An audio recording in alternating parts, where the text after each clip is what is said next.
Go Buffs. Yeah. No, for real. They in there quiet. I'm telling you. Damn, my knee. Let me get central and see what we're doing.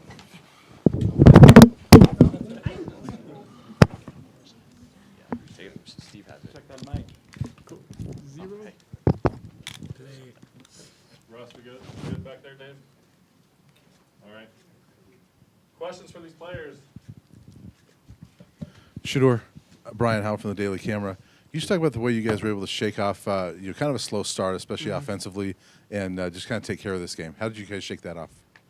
Really just getting back to the basics. They played Minnesota last week, so it was, they was in straight run the ball the whole game formation, so it was really hard to, I say, study the tape to get intimate and know, okay, their tails and what they're going to do.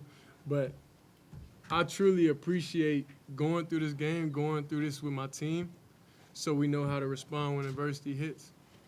Because last week it was back and forth, but this week, okay, the defense stepped up. Offense was really slacking. But it was a good defense we played, though. I like the scheme. I like the scheme of them. It made it tough on us. But I'm just happy I was able to face it, so next time going against it, I'll be good. Shedeur, Mick Miller, Fox 31. First part, two-part question. One, how would you rate your Coach Prime shuffle or your primetime shuffle after you scored that rushing touchdown? And two, you guys the school set a record with over 53,000 people in attendance. That's the largest crowd in 15 crazy. years. What does it mean? What was it like to play in front of this crowd? It felt like we was at the spring game again. So, yeah, it was a little red. I seen a picture when the stands was full of red a couple years ago. I don't know when that was, but I seen that. This year looked totally different. So our fans came out support. And the dance, it's in my blood, so I give it 10 out of 10. I really think I did better than him, honestly. Shedeur, Kyle Newman from the Denver Post. Obviously, offense made a statement last week. What kind of statement do you think you and the offense made this week in the home opener? Statement to who? You talking about to the people or to ourselves? To the people, to the critics, what? Well, the critics, they going to hate regardless. They found a way to hate on us last week, and we was throwing it last week. so this week, of course, they're going to hate, but we're not really too concerned about that. We understand where we got to grow and get better at. So I'm excited that we went through this and we was able just to stick together and find a way to put up points on the board, but it's unacceptable. We can't do that again, though, and put that much pressure on the defense. So it was like the offense didn't show up as early as the defense did. So good football, though. They had our backs. It's the brothers right there.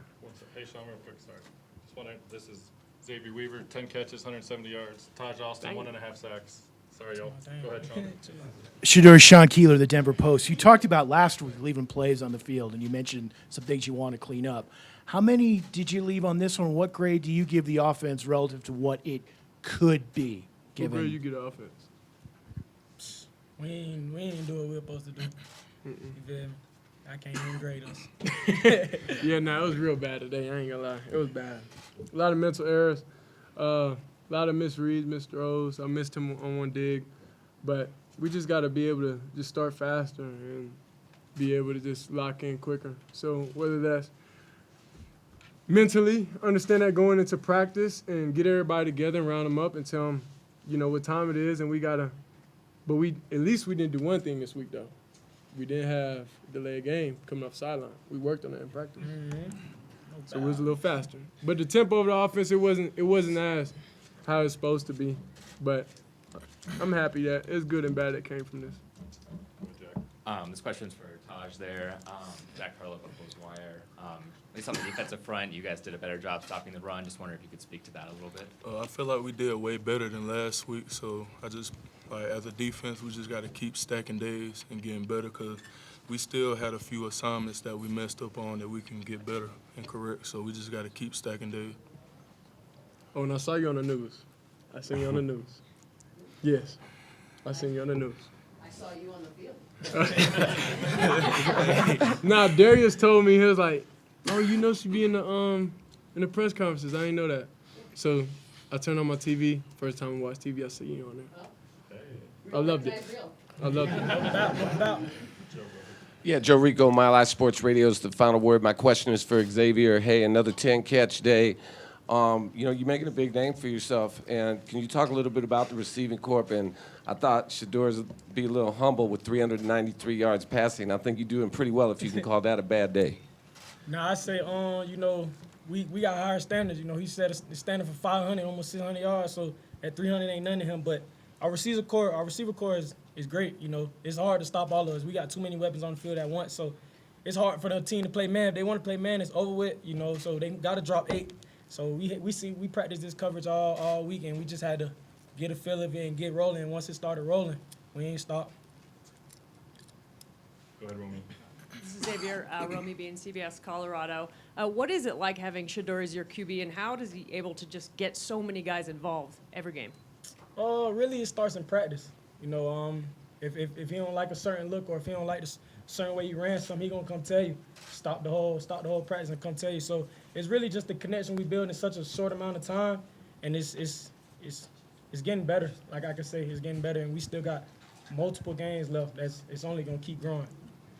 Shedeur, you had to navigate a lot of traffic in the backfield today. There are some plays when maybe another quarterback would surrender, but you try and keep extending it. What's going through your mind there, and kind of what's your mentality with that? That long off season in the weight room. Coach Mo got my legs strong, man.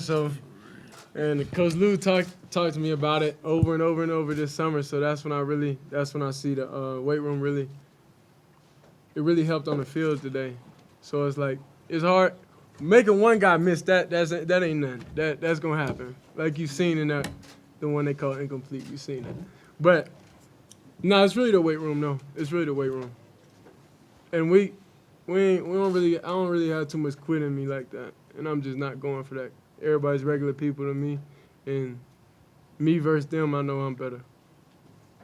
Go ahead, Ariel. Ariel Arsudo, 9 News. Question really for any or all of you. You guys had quite a reaction to your win last week, which was really kind of us against the world. What is your reaction this week when you've now put 2-0 against, really up against there? I feel like we know what type of group we got. We just got to keep staying hungry and stacking days, and I feel like the sky's the limit for our team. What you think? Oh. Nah, I feel like getting the second win, grateful, appreciative of it. But, whenever you coming off a high, like, as in we winning, everybody's talking about us and stuff like that, we got to be able to lock in and stay focused. So that's really where the second game came in, to where we're able, okay, we won. Everybody's talking about Colorado. Everybody don't believe us. Now they're believing and stuff like that. So now we got to be consistent. So the fact that we was able to go out there and play good football, the defense was able to step up for us, and the offense took us time to get started. It just shows us, like, our teammates and how we are for each other, and that, when times get tough, we can lean on each other. Jake, go ahead. Jake Schwannis, DMVR. Question for Taijh. You guys didn't have any sacks last week. What was it like to come out and have the game you did and just perform overall as a defense? I feel like it was a lot of fire for all of us as a unit, because obviously it's not good when you have a whole game and nobody on the D-line gets sacked. So this week I feel like it was real personal for us, and I feel like we had to achieve our goal.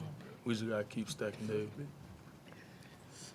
For any and all of you guys, this was your first experience playing in this Nebraska-Colorado rivalry. I know your coach had told you all week it was personal. Were you guys able to really buy into this rivalry, and what did it feel like out there?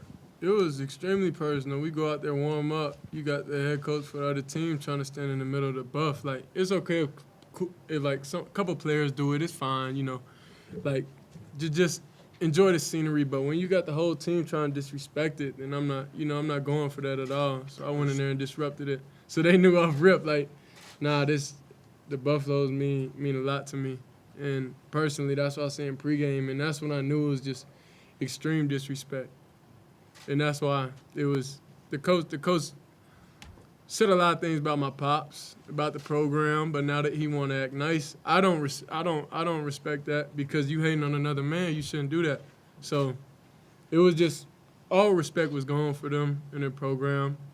Now I like playing against their DC, I like playing against them, but the respect level, it ain't there, because you disrespected us first. Xavier or Taijh, do you have anything to say about that? I'll go off what he said pretty much, yeah. Like, when he told us it was personal, we did our homework and seen why he meant that, why he said that. But, yeah, it was a lot of disrespect going on. I remember pregame, we was in the middle huddling up. They punting the ball into almost hit our head coach in the head. So it's like, yeah, it's personal after that. Like, we wanted to run the score up for real. We ain't do what we really supposed to do. Nikki, go ahead. Nikki Edwards, CU Sports Report. Last week we saw a halftime speech from Coach Prime that made you want to run through a wall. This week, what did he say in that locker room during halftime to get you guys in the zone and ready for the second half?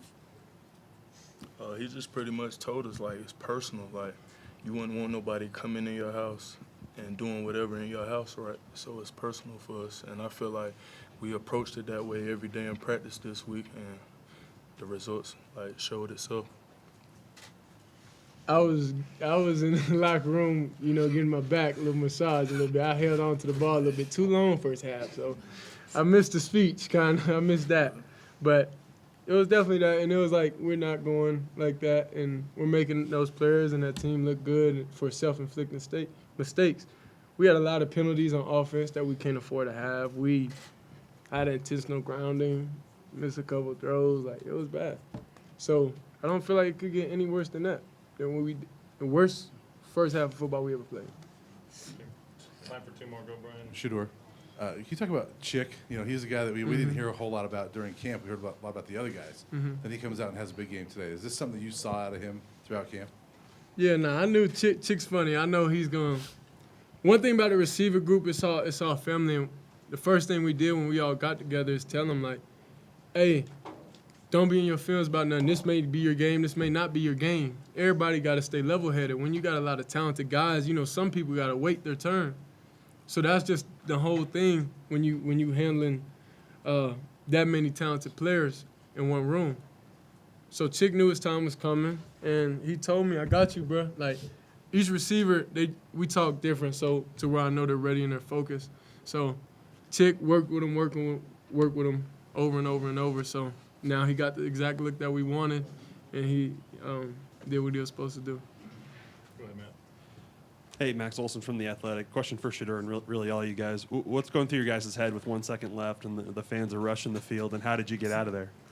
Man, I'm like, this is my first time somebody rushed the field, so I'm excited for it. Then it was bittersweet because I started getting beat up in there, so it looked fun, but I'm telling you, stay out of that. And they try to tell me, hey, go in the locker room. With me being hard-headed, I'm like, nah, I want to enjoy this. So it was a bittersweet moment. Yeah, it hurt a little bit. They get an ice towel. All right, thanks, guys. Appreciate y'all. Thank you, Chill.